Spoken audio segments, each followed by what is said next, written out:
Executar tarefas em casa somente com um comando de voz, receber notificações da geladeira sobre quantos dias faltam para um alimento vencer e programar a máquina de lavar roupas para fazer um novo ciclo de lavagem por meio de um aplicativo, então essas inovações já são realidade em alguns pontos do Brasil. Elas fazem parte da ideia de casa inteligente ou do conceito de internet das coisas. As luzes acendem, apagam, a banheira enche num piscar de olhos. Tudo isso sem sair do lugar, usando apenas um relógio de pulso. Para falar melhor sobre os exemplos práticos desses sistemas e discutir sobre quanto tempo deve demorar para a tecnologia ser mais acessível no Brasil, o Direto ao Ponto desta vez entrevista o professor do curso de Ciências da Computação da Universidade Federal de Goiás e integrante do Instituto de Engenheiros Eletricistas e Eletrônicos, Fabrício Soares. A conversa ocorreu durante o FutureCon 2022, evento tecnológico realizado esta semana em São Paulo e que teve cobertura do Correio do Povo.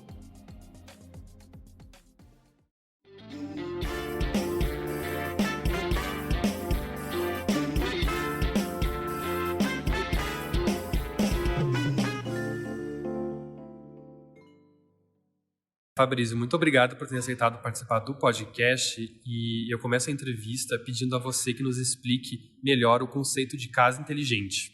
Bom, primeiro, gostaria de agradecer aí pelo interesse e a oportunidade de a gente falar um pouco sobre o nosso trabalho, né, e nossas pesquisas, né, principalmente como membro do IEEE, que é um espaço excelente para nós para divulgar o nosso trabalho. Bom, quando a gente fala em casas inteligentes, a gente começa pensando inicialmente naqueles primeiros momentos em que se fala muito em automação residencial, em que começa com abrir um portão eletrônico, atender um porteiro eletrônico, às vezes o porteiro com vídeo, essas coisas que inicialmente eram só para automação básica, né? A chegada das casas inteligentes, elas começam com o advento do que a gente chama de IoT, né, ou Internet das Coisas, em que dispositivos que são colocados em casa, eles passam a ser conectados entre si ou conectados na internet. E aí começa a surgir, por exemplo, aquelas lâmpadas que você pode ligar e desligar com o controle de voz, você pode desligar e desligar, por exemplo, remotamente, né? Isso começou muito com a chegada daqueles assistentes pessoais do Google, como o Google Home, ou aquele da Amazon, né, que a gente conhece muito como Alexa, né, em que você fala o comando para eles, fala, olha, Alexa, liga a lâmpada, desliga o ar-condicionado. Então, você começa a ter esses dispositivos na sua casa, né? Então, você agora passa a ter a possibilidade de ter um ar-condicionado inteligente, em que você liga e desliga por comandos feitos de forma indireta, remotamente. Você passa a ter geladeiras inteligentes, você passa a ter uma máquina de lavar inteligente, uma tranca da porta da sua casa, né, que você pode abrir e fechar com uma digital, mas você pode, por exemplo, abrir e desligar, abrir e trancá-la, por exemplo, remotamente utilizando um desses assistentes, né? Ou até tem aquelas campainhas inteligentes com câmera, que uma pessoa toca a campainha da sua casa e você, do seu quarto, olha tem aquela versão do Alexa com vídeo, né? Ou do seu celular, seu smartphone, você atende, vê quem é a pessoa, responde, inclusive você pode receber a chamada da campainha da sua casa, sendo que você nem em casa está, e você atende, você vê quem é a pessoa e fala, você desculpa, mas eu estou te atendendo remotamente, eu não estou em casa. E nós temos ainda outros dispositivos interessantes que estão chegando agora, como, por exemplo, os robôs aspiradores de pó, robô que passa pano, que passam a entrar na nossa rotina como elementos que vão fazer, por exemplo, a limpeza cotidiana para nós. Nós podemos agendar tarefas cotidianas, como, olha, quando eu sair e trancar a fechadura já notifica o Google Home ou o Alexa, e o Alexa já dispara o robô e o robô já começa a fazer o trabalho dele. E além disso, você começa a ter interação, por exemplo, com a máquina de lavar, que te notifica que falta 30 minutos para terminar um ciclo. Você fala, nossa, vou gastar 2 horas, eu não quero deixar a máquina na parada há muito tempo. Vou fazer o seguinte, eu vou adiar o ciclo para que ele termine mais tarde, porque quando eu chegar em casa já vai estar praticamente terminando junto comigo e eu não deixo as roupas na máquina muito tempo. Então você começa a ter tudo isso. E as geladeiras inteligentes, né, que você passa agora a ter um controle do que está dentro da sua geladeira, que comida que você colocou lá dentro, quais são os produtos, bebidas que você está consumindo, se é prazo de validade e assim por diante. Sim. Uma coisa interessante que você falou aqui na palestra em relação à coleta de dados que esses equipamentos fazem, domésticos inteligentes. A gente pode dizer, por exemplo, que quando a gente adquire um equipamento inteligente, ele vai ficando cada vez mais inteligente conforme o tempo que ele vai armazenando esses dados? Com certeza, né? Se a gente for pensar, por exemplo, vou pegar o exemplo do robô inteligente, né? O robô aspirador de pó. O robô aspirador de pó, ele começa basicamente com conhecimento zero da sua casa. A gente poderia dizer que naquele momento ele está completamente burro, né?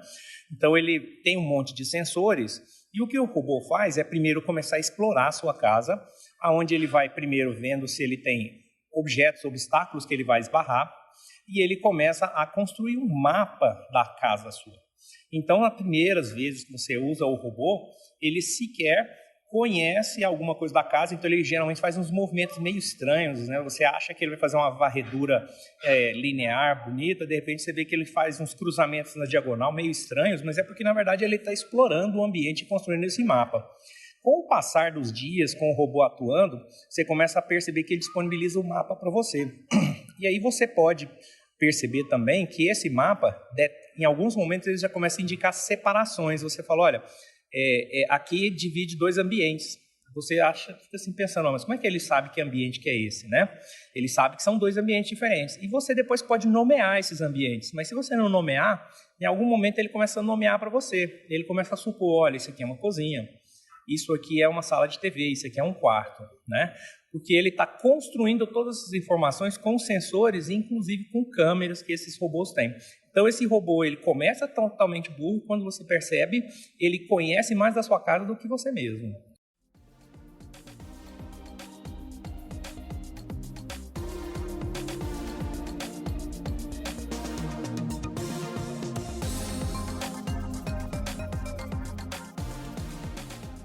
Em agosto, inclusive, a Amazon anunciou a compra da empresa de robôs aspiradores de pó, iRobot. E esse mercado, então, de tecnologias para o lar vem crescendo bastante. Só em 2020, a compra do eletrodoméstico apresentou um crescimento de 168%.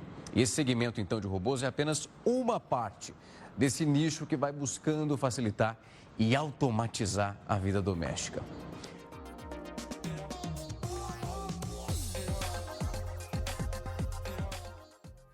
E esse conceito de casa inteligente, ele é mais fácil de adaptar e da gente conseguir visualizar do que, por exemplo, um conceito de uma cidade inteligente, que daí já vai para uma parte mais geral e barra em questões de infraestrutura.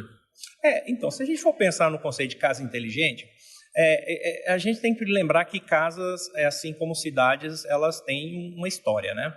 Então, se você for construir uma casa nova, a melhor coisa que você pode fazer hoje em dia é já começar planejando a casa para esses dispositivos que você está colocando. Por quê? Porque você já pode verificar se você quer evitar desnível em certos ambientes, porque aí você evita do robô não ter condição de ir sozinho para lá. Uma coisa interessante dos robôs aspiradores, por exemplo, é que eles já têm uma torre que é uma base de carga e que, ao mesmo tempo, é um depósito de lixo.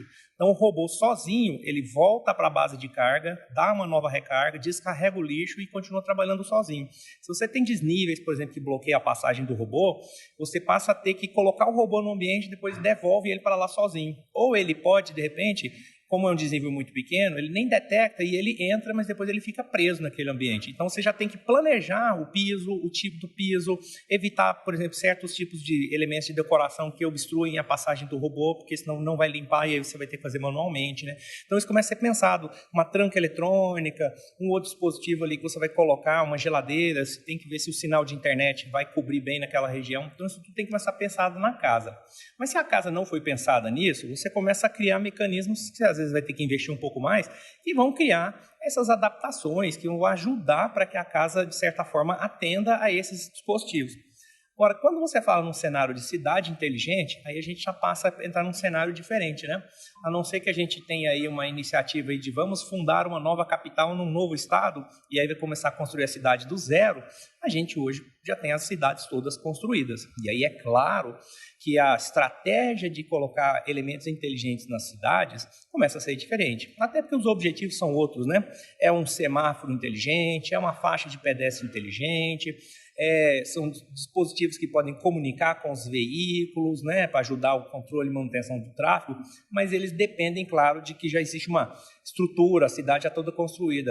Implementar soluções inteligentes são possíveis, mas você enfrenta problemas semelhantes, como, por exemplo, abrir uma nova rua onde já tem construção, ou, de repente, cavar para construir um metrô num lugar que já está todo construído, já tem prédios. Então, claro que a solução inteligente não é uma intervenção tão brusca como, por exemplo, construir um metrô, mas esse é só um exemplo para mostrar o fato de você já ter uma cidade pré-construída não impede, mas vai, com certeza, gerar uma necessidade de investimento. Tem alternativas para isso, né?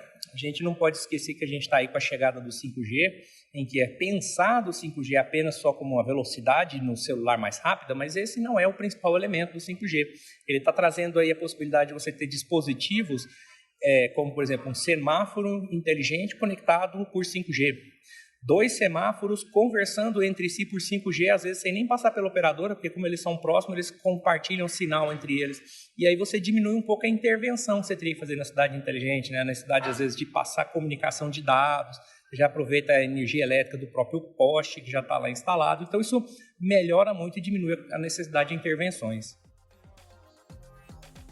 O 5G, que é citado pelo Fabrício, já chegou em todas as capitais do Brasil. O compromisso firmado pelas empresas no leilão da tecnologia no ano passado foi de levar o sinal em 100% dos municípios brasileiros, com população igual ou superior a 30 mil habitantes até 2029. As antenas já transmitem o sinal e alguns poucos celulares, por enquanto, já tem ali no cantinho da tela o aviso que a 5ª geração da rede móvel chegou. E a nova geração da internet móvel é transmitida por novas antenas exclusivas e traz maior velocidade na transmissão de dados e uma conexão mais estável. Tem coisas que são difíceis de prever e isso foi bastante discutido aqui no FutureCon. Mas será que a gente tem uma expectativa de algum momento, por exemplo, isso no futuro, daqui a 10, 20 anos, da casa inteligente ser mais democratizada? Porque a gente vê que, obviamente, por exemplo, se a gente vai pegar um dispositivo como a Alexa, não é um dispositivo muito caro, né? Ele não é muito baratinho, mas também não é muito caro. Mas muitas famílias não têm condições, até porque não é uma coisa essencial. A gente pode ter expectativa daqui a uns 10, 15, 20 anos desses equipamentos poderem ser mais democratizados e mais pessoas utilizarem? Então, essa pergunta ela é bem particular, porque aí a gente passa por uma outra esfera que é a questão econômica, né? Olha, esses dispositivos como um Alexa, um Google Home, eles já estão bem mais em conta, né? Estão bem mais baratos. Então, eles são dispositivos acessíveis, assim, se a gente for pensar por uma classe média padrão, né? Antigamente eles eram dispositivos na casa dos seus R$1.000, quando era novidade. Hoje em dia você acha para vender aí um Google Home bem baratinho por R$150. Então, assim, isso já se tornou um valor acessível. Só que ele é só um ponto da sua solução, e sem falar que, na verdade, você tem outras alternativas interessantes. Por exemplo, você pode usar seu próprio smartphone para fazer o papel do Google Home, né? Você pode conversar e pedir para o assistente do Google para fazer coisas na sua casa. Você vai interagir com o aplicativo do Google Home sem precisar ter o Google Home.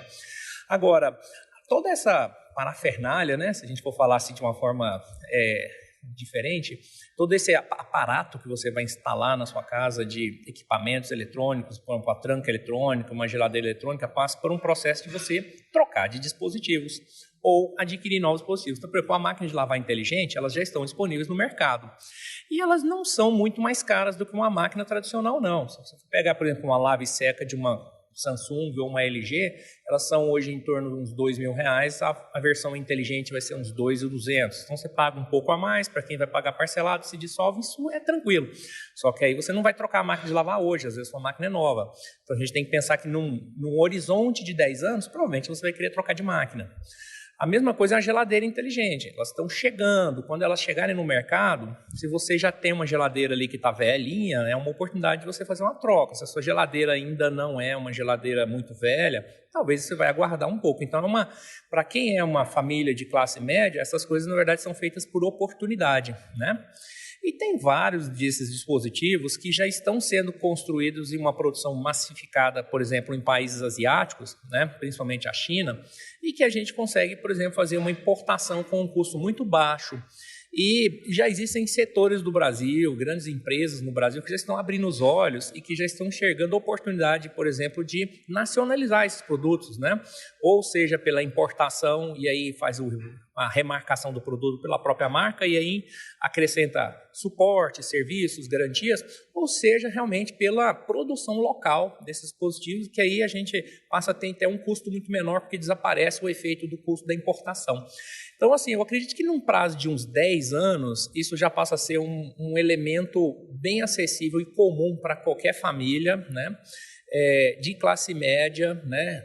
Quando a gente fala em umas famílias de classe alta, isso já está imediatamente disponível. Mas para uma família de classe média, eu acredito que num prazo de 10 anos, isso já se torna uma realidade. Vai depender muito mais qual é a tecnologia, qual é o ecossistema que você quer construir e o tamanho dele. Sim. E qual a sua expectativa depois desse balanço aí sobre casa inteligente que a gente pode ver nos próximos anos, e aí falando isso no curto prazo mesmo? Olha, no curto prazo, a gente já começa a ver que já tem muitas construtoras que já começam, por exemplo, a vender a ideia de que você vai ter, por exemplo, um prédio em que ele já vai estar planejado para a entrada de tecnologias inteligentes, né? Então, já existem projetos de prédios que estão sendo pensados. Olha, vai ter que ter instalações Y, X, Z em lugares diferentes, já prevendo a chegada desses dispositivos. Então, no curto prazo, já temos aí uma boa adesão desses dispositivos, né? Eu, como um bom entusiasta, tenho vários deles em casa, né? Até porque a gente quer experimentar a tecnologia para poder falar delas, mas a gente também quer sentir um pouco. Algumas delas, eu acredito que tem a tendência de sofrer uma fusão, né? Porque no curto prazo a gente adquire, algumas delas começam depois de um tempo, você começa a pensar, parece que isso não mudou muito a minha realidade. Mas aí, nesse sentido, eu acho que é porque, embora no curto prazo a gente veja a tecnologia, no médio prazo, o que está vindo aí é o trabalho com os dados que essas tecnologias geram, né? Então, eu acredito aí que muitos desses dados que esses dispositivos coletam estão começando a alimentar, né, várias redes, né, várias nuvens de dados que permitem a gente começar a construir comportamento das pessoas nas casas. E aí o comportamento começa a virar uma alternativa de automatizar as coisas para você, sem você, por exemplo, olha, eu chego em casa às 7 da noite, então eu não preciso chegar e pedir para o Google ligar o meu ar-condicionado. 6h30 ele já vai ligar para mim, porque ele sabe que eu estou chegando. Ou porque eu estou com o celular e a minha rota do meu carro, capturada pelo Waze ou pelo Google Maps, já mostra que eu estou indo para casa. Então, ele já liga o ar-condicionado, quando eu chego em casa, a casa já está climatizada. Então, essas coisas, no curto prazo, agora, elas já estão disponíveis, um custo menos acessível, né? E no médio prazo, eu acredito que a parte da inteligência está ficando cada vez mais forte, principalmente na questão da sugestão e interpretação dos comportamentos. E como eu comentei, no médio para longo prazo, a questão realmente do barateamento para tornar acessível às famílias de classe média. Tá bem, Fabrício, muito obrigado aí por você ter contribuído com o nosso conteúdo. Eu fico muito agradecido aí pela oportunidade de falar dessas tendências tecnológicas, né? Eu, como um entusiasta e como professor pesquisador na área e como membro do IEEE, eu fico muito feliz de poder compartilhar um pouco e estou à disposição. Qualquer necessidade de expandir, discutir um pouco mais o assunto, estamos à disposição. E fica aí, né, nossos comentários aí. Se tiverem alguma dúvida, pode ficar à vontade para entrar em contato conosco. Tá bem, muito obrigado.